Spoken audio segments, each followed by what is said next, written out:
Quels sont les 3 secrets d'une formation autour du code réussie? Est-ce qu'il paraît, il faudrait de la pratique? Est-ce qu'il paraît, il faudrait des personnes motivées? Allez, on voit ça tout de suite. Bonjour, je suis Evan, le concrétiseur, et aujourd'hui, nous allons voir 3 secrets pour avoir une formation autour du code réussie. La première, la motivation. En fait, il y a 2 types de motivation. Selon les neurosciences, la motivation dite extrinsèque, en gros la carotte et le bâton. Et puis, il y a celle qui vient de nous, la motivation qu'on appelle intrinsèque. Et celle-là, personne ne peut nous motiver à notre place en fait. C'est celle qui va nous donner envie de suivre telle ou telle formation. C'est celle que, ça fait 3 ans que je voulais cette formation autour de l'Angular de Node.js, et puis, ça y est, la voilà, enfin. C'est aussi celle dans une préparation opérationnelle à l'emploi où le recrutement a bien été fait.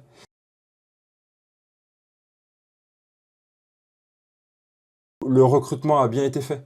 C'est-à-dire qu'on a cherché des personnes motivées, c'est-à-dire qu'elles ont envie et elles ont intérêt à suivre cette formation. Bon, la plupart du temps, en préparation opérationnelle, les personnes veulent changer d'emploi, c'est sûr, elles veulent trouver un nouveau métier, mais réussir à être motivées autour du code, ça, c'est le bon recrutement. Le deuxième secret, c'est de la pratique, de la pratique, de la pratique et encore de la pratique. Car en fait, suivre un cours pour suivre un cours et faire beaucoup de théorie avec des PowerPoint où on a des gros, vous savez, des gros pavés là comme ça, c'est à vomir. En fait, ça ne donne pas du tout envie aux stagiaires, aux apprenants apprenantes, même ceux de l'ancienne école, même ceux qui ont en ce moment 30 50 ans, de vouloir apprendre. Non, non, non, ce qu'on a envie quand on fait du code, c'est de pratiquer en écrivant du code. Et c'est comme ça qu'on va comprendre.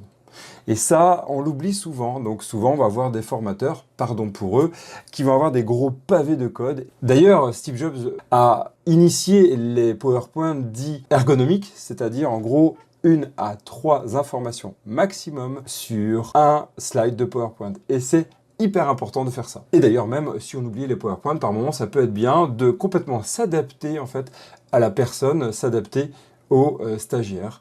Et donc du coup, ça sera le 3e secret, c'est d'arrêter de suivre un plan de formation pour suivre le plan de formation. Un plan de formation, c'est bien, ça nous permet d'avoir un guide, ça nous permet de rappeler les choses essentielles, mais en fait, c'est un peu comme dans une gestion de projet non agile, on veut tout faire avec un forfait et on veut à tout prix tout faire. Donc il y a un problème, soit on va devoir accélérer à fond, se stresser, oublier de faire des tests, s'assurer que toutes les personnes ont bien suivi la formation, et à ce moment-là, ça fait une formation pourrie, grosso modo, à part pour 2 personnes sur 10. Ou soit, en fait, on va se dire, hey, si on allait prioriser ensemble par rapport à ce qui a été prévu, ce qui est le plus important. Donc, en gros, on va faire vraiment une écoute agile, complète de la formation. Et donc, on va s'adapter par rapport à ça. Donc, l'idée, c'est même, par exemple, de faire un Kanban de ce qui est prioritaire et même aller jusqu'au user story. Mais ça, on en reparlera dans une autre vidéo, des user stories autour de la formation. Et oui, ça va permettre de prioriser ce qui est essentiel pour les apprenants. Bien sûr, c'est une moyenne.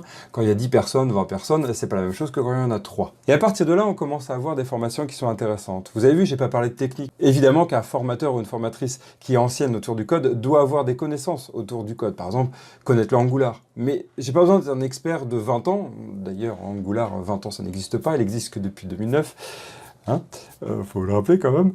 Et AngularJS, c'est pas la même chose qu'Angular. Enfin bref, il n'y a pas besoin d'être un super pointu. Il faut d'abord avoir des talents et avoir une vocation de formateur pour réussir à bien enseigner.